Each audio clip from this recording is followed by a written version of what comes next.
Yuta Watanabe has completely turned his NBA career around. After being a bona fide scrub throughout the most part of his NBA career, as of late over the past couple seasons, Watanabe has started to find success, and this season with the Brooklyn Nets, he's shooting an incredible 57% from deep, and he's leading the NBA in three-point percentage. And the level of improvement that Watanabe has shown throughout his NBA career has really been inspiring. But quickly before we get the video started, for those of you who may not know, I'm Juicy Sports. I make opinion native NBA content, and if you guys enjoy videos similar to this, hit that subscribe button, that like button, and that post notification bell. I also want to quickly mention that I recently started up an MMA channel, and if you guys are interested in that, the link will be in the description. But anyways, let's get into it.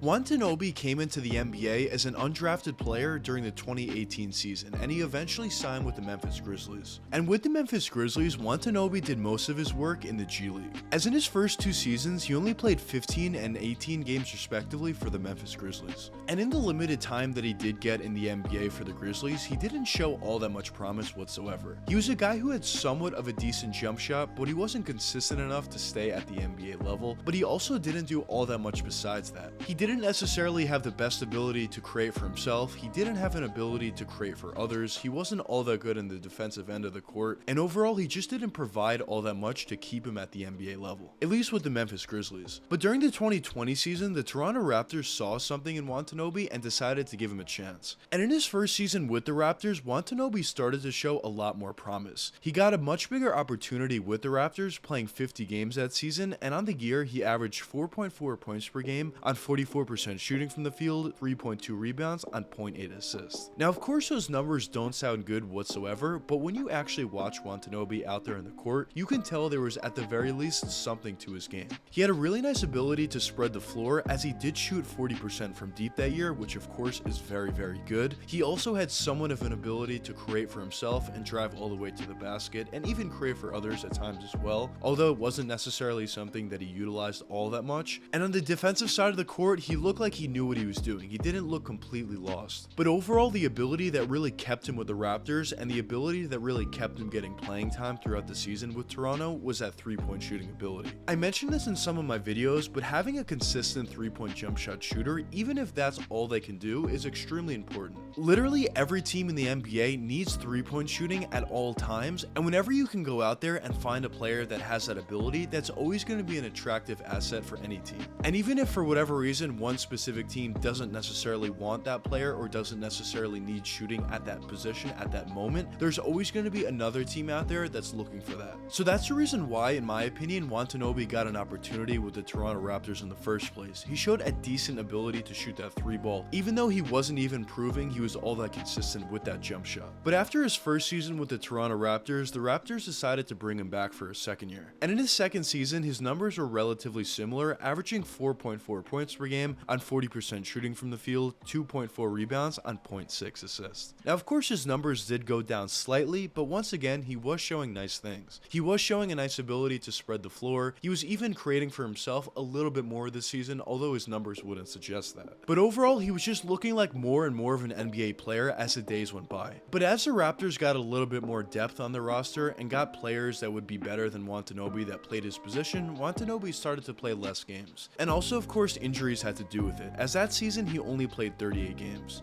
And that ended up being the last season that Watanabe played with the Toronto Raptors. But fast forwarding to this season, Watanabe signed with the Brooklyn Nets, and he's having the best year of his career. On the season, Watanabe's averaging 8.1 points per game on an incredible 61% shooting from the field, 3 rebounds, and 0.9 assists, while also shooting an incredible 57% from deep, which I touched upon before. Now of course, once again, those numbers don't necessarily jump off the charts or don't even necessarily look like a great role player either. So the question is, why am I personally getting so excited about Watanabe's growth? Well, in my opinion, I think based upon where he came from, being a relative scrub in the NBA, and it was even difficult for him to make it to the NBA, to get to the point where he's at now, where he's a legitimate role player, is honestly very incredible growth. Because I know people say this all the time of how difficult it is to get to the NBA, but when you truly put it into perspective, it's really crazy. And to see a guy barely make it to the NBA, but once he actually got to the NBA, he started started to improve his game season after season and eventually get on the right path and the right trajectory, it definitely is extremely inspiring to watch. But at this point, I would certainly consider Watanabe a legitimately good role player for the Brooklyn Nets. Of course, he has that great ability to space the floor with that great catch and shoot 3-point jump shot, basically from anywhere out there, either the top of the key, the wings, or the corner. But he's also shown a nice ability to create for himself once again. Of course, he was showing that ability slightly in years past, but this season, I think he's showing it a little bit more. Of course, I wouldn't necessarily say he's very good at it, but he's definitely improving upon it. But a big reason for why I think Watanabe is having the best season of his career with the Brooklyn Nets is A, opportunity. He's getting the biggest opportunity that he's gotten with an NBA team, but also he's playing with guys like Kyrie Irving, Kevin Durant, and even Ben Simmons to a lesser extent, who are guys that are going to take pressure off other players on the roster and just get open shots for players like Watanabe. And if you're already a really good 3-point shooter, getting more opportunities for wide open 3-point jump shots are just going to help your percentage out tremendously. So in my opinion, I do think the Brooklyn Nets are a perfect fit for Watanabe, or a team similar to them. But now the question is, what are my expectations for Watanabe going forward? So of course, Watanabe is nowhere near an all-star type player, obviously nothing better than that, and you can't even consider him a starting level player at this point. But one thing that I will say is he has shown pretty nice growth throughout his NBA career. So going forward long term, I would expect him to continue on this trajectory, and eventually I could see him being a very, very good role player. And what I mean by that is a player averaging anywhere from 12 to 14 points per game by doing a nice job spreading the floor for a team,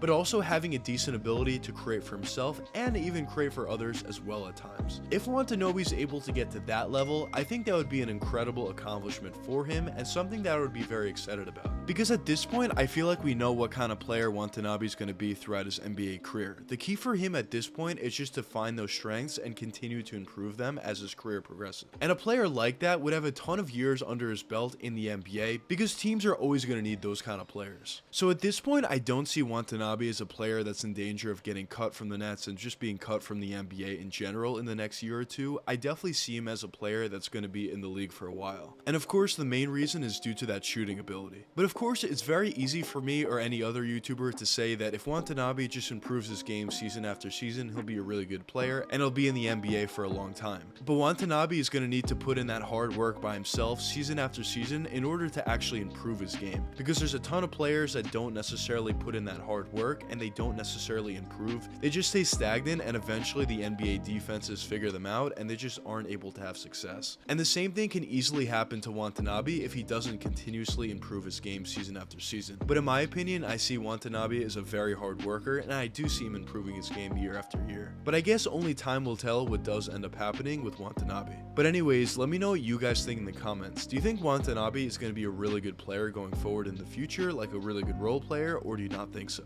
But anyways, I hope you guys enjoyed the video, and if you did enjoy it, check one of these two videos popping up now. And until the next time, peace out, guys.